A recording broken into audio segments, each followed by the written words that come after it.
Assalamualaikum warahmatullahi wabarakatuh.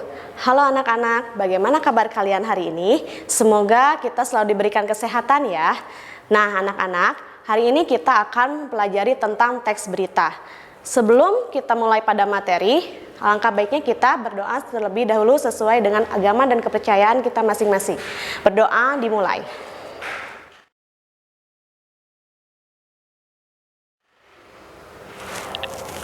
Selesai. Nah anak-anak, adapun kompetensi dasar yang akan kita pelajari hari ini yaitu sebagai berikut.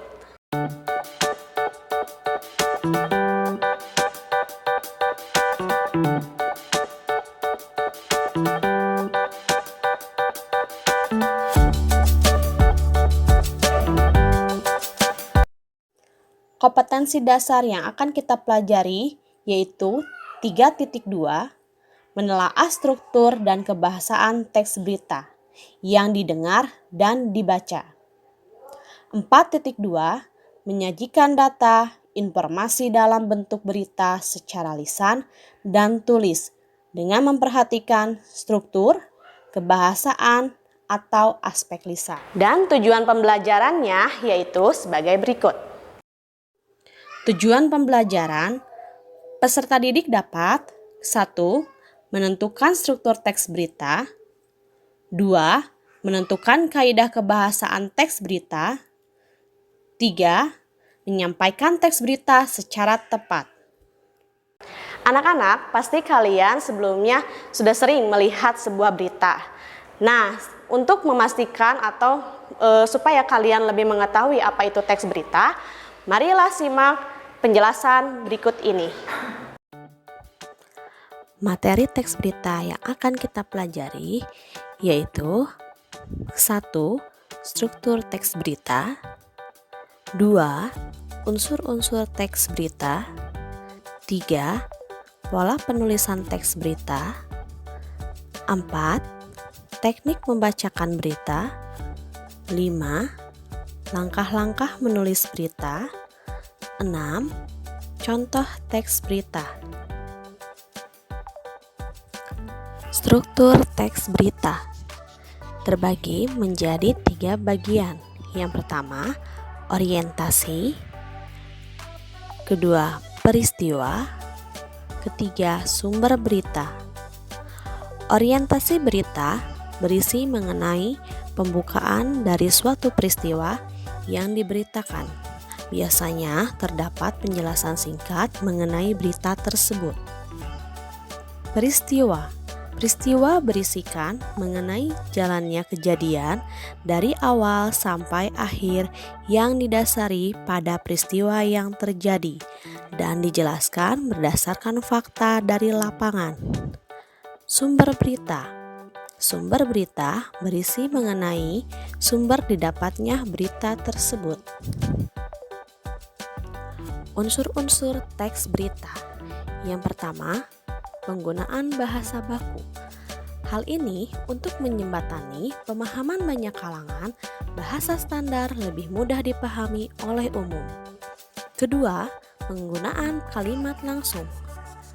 Kalimat langsung ditandai oleh 2 tanda petik ganda dan disertai keterangan penyertanya. Penggunaan kalimat langsung terkait dengan pengutipan pernyataan-pernyataan oleh narasumber berita. Contoh, tanda kutip 2, kami bekerja keras siang malam untuk mengevakuasi para korban. Titik, tanda kutip 2, ujar Rosi. Ketiga, menggunakan konjungsi bahwa. Penggunaan konjungsi bahwa yang berfungsi sebagai penerang kata yang diikutinya. Hal itu terkait dengan pengubahan bentuk kalimat langsung menjadi kalimat tidak langsung. Contoh, sejumlah siswa mengatakan bahwa kepala sekolah sudah pulang. Keempat, penggunaan kata kerja mental. Kata kerja yang terkait dengan kegiatan dari hasil pemikiran. Kata-kata yang dimaksud antara lain memikirkan, membayangkan, berasumsi, berpraduga, berkesimpulan, dan beranalogi.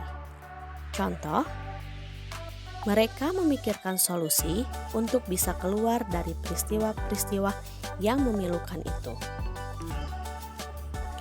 Yang kelima, penggunaan fungsi keterangan waktu dan tempat.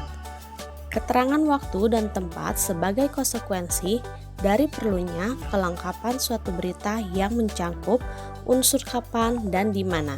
Contoh, sekitar pukul 12.45 waktu Indonesia bagian Barat, langit riau, tampak mendung.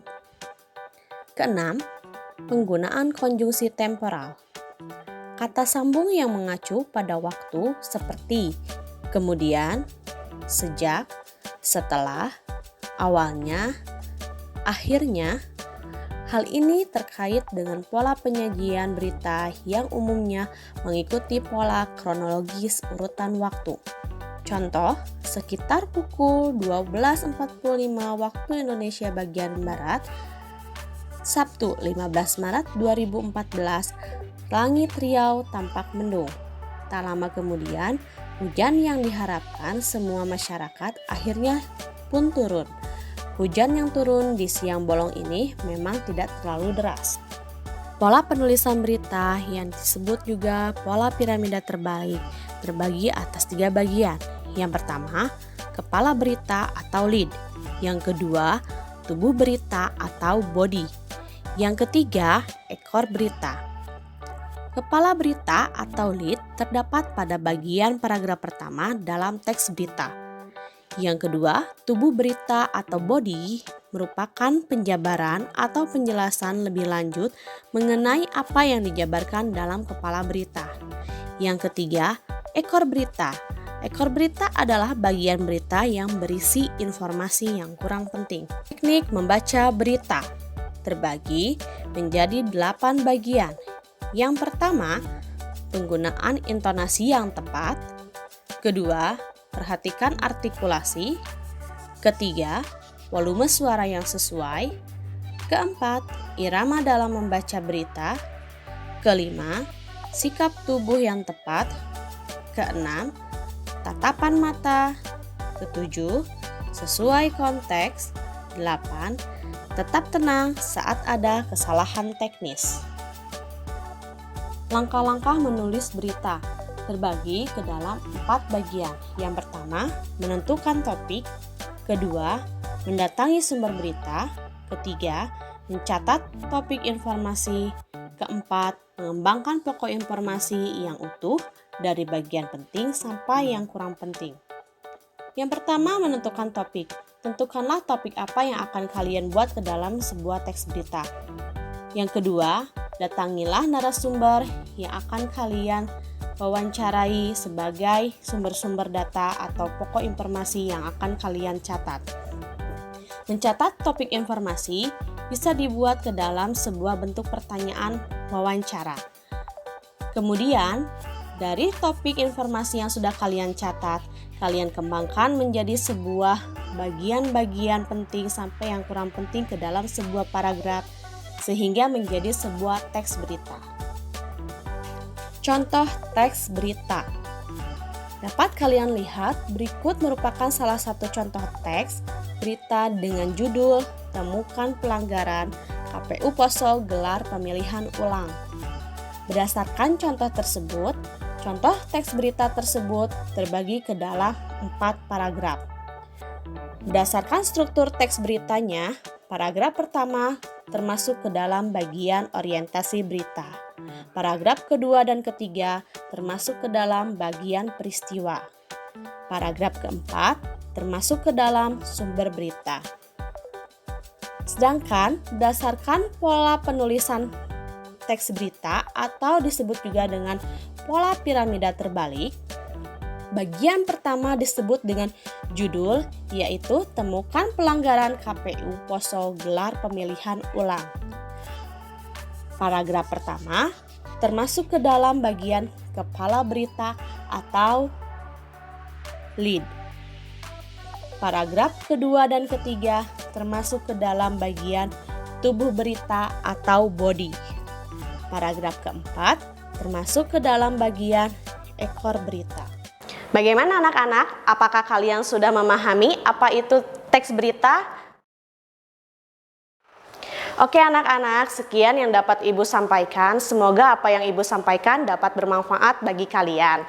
Jangan lupa selalu jaga kesehatan kalian dan patuhi protokol kesehatan 3M. Wassalamualaikum warahmatullahi wabarakatuh. Sampai jumpa.